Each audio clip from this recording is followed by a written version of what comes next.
Hey there, I'm Mia, 28, and currently stuck living with my in-laws. My husband John is working overseas, busting his ass to support us. Sounds like a cushy setup, right?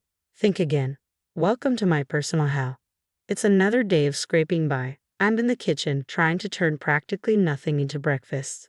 Linda, do we have any eggs left? I call out to my mother-in-law. I don't think so, dear, she replies, voice barely above a whisper. Robert hasn't given me money for groceries yet. Later, I'm outside hanging laundry when my neighbor Sandra leans over the fence. Hey Mia, you okay? You're looking pretty stressed. I force a smile. Just the usual, trying to stretch $1 into 100. Sandra frowns, but doesn't John send you guys money?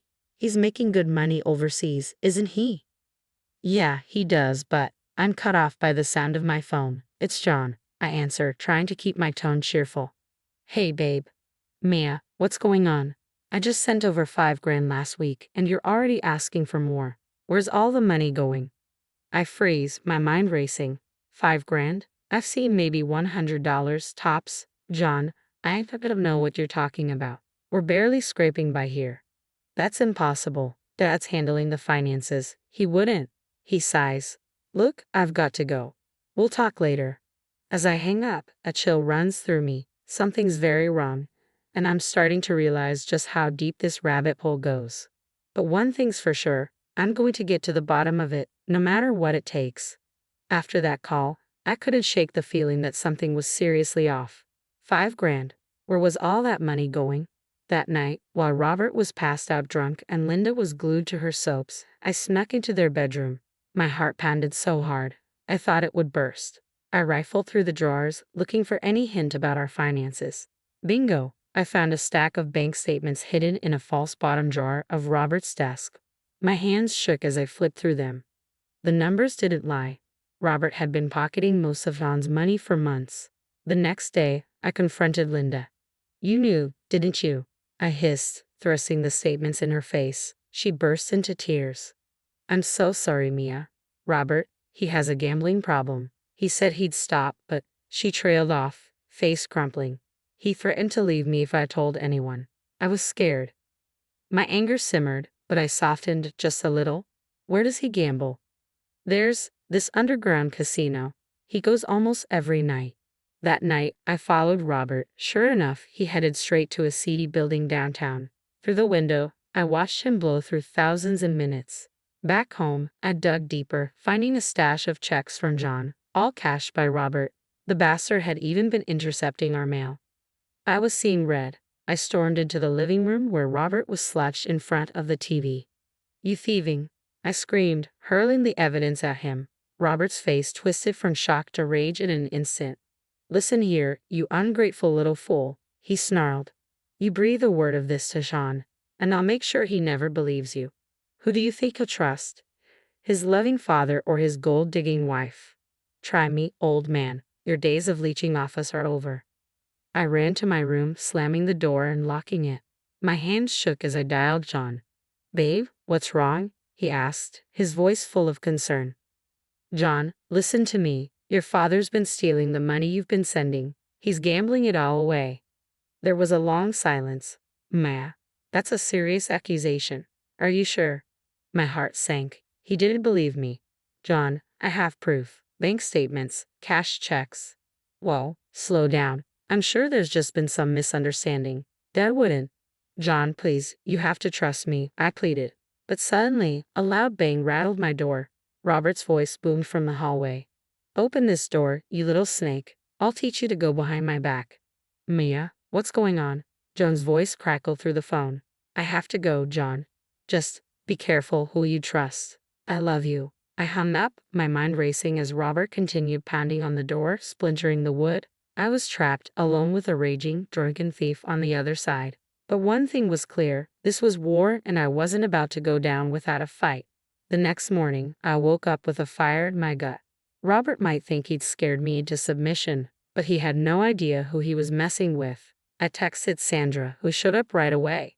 We spent hours plotting, fueled by coffee and simmering rage. By sunset, we had a plan that would make Ocean's 11 look like child's play. Step 1. Get Sean on board. I called him, keeping my voice steady.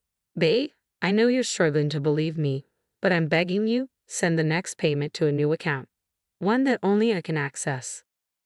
There was a long pause. Okay, Mia, I trust you. Relief washed over me. Now came the hard part. Later, I cornered Robert in the kitchen.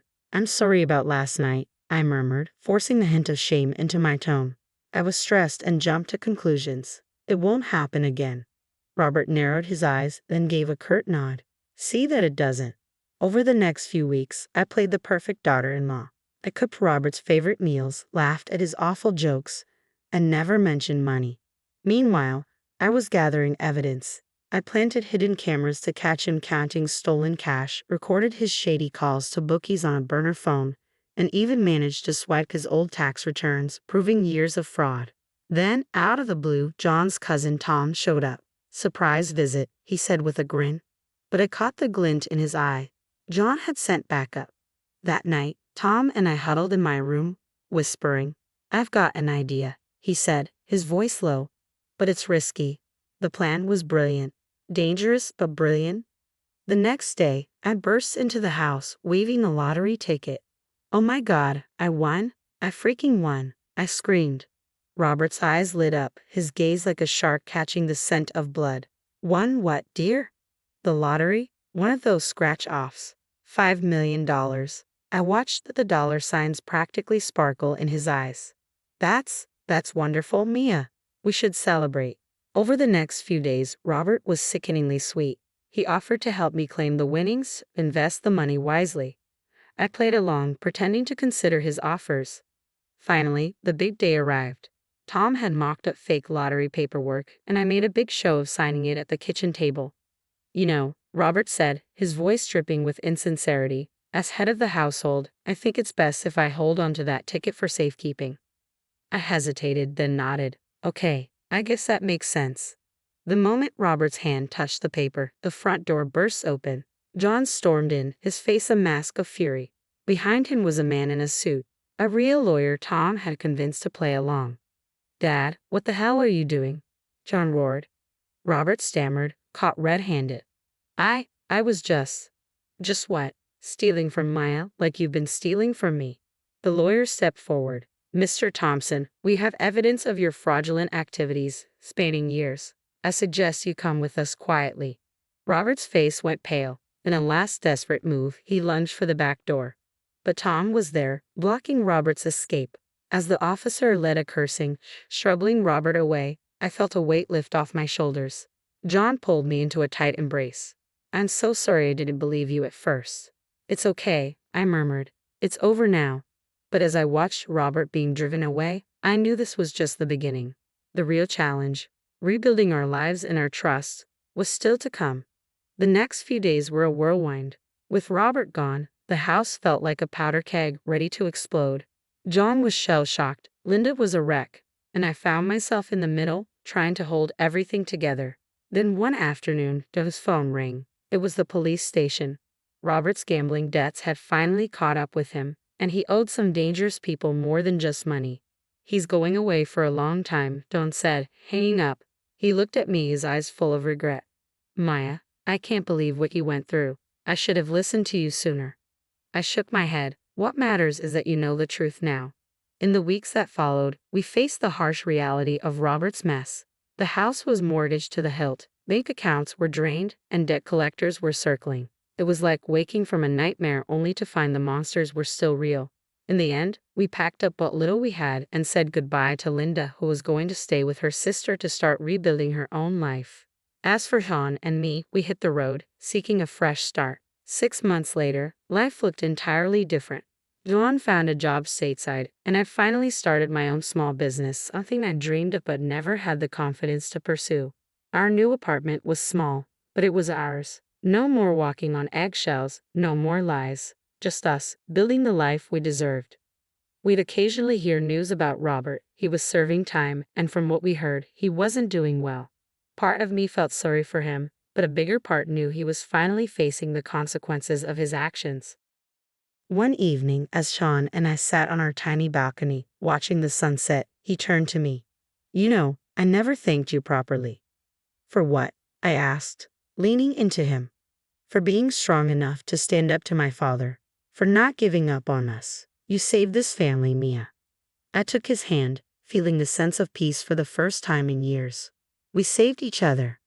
As the sky turned pink and gold, I thought about how far we'd come, from a house built on lies to a home grounded in trust and love. It hadn't been easy, and there would still be tough days ahead, but we faced them together, stronger than ever. Robert had tried to tear us apart, but in the end, his betrayal only brought us closer. We'd walk through fire and come out the other side, scared but unbroken. And now we were unstoppable. Asterisk, asterisk. Now, a question for you. Asterisk, asterisk. If you were in Maya's shoes, would you have forgiven Linda for staying silent about Robert's theft? Or was her fear a justifiable reason to keep quiet? Drop your thoughts in the comments below.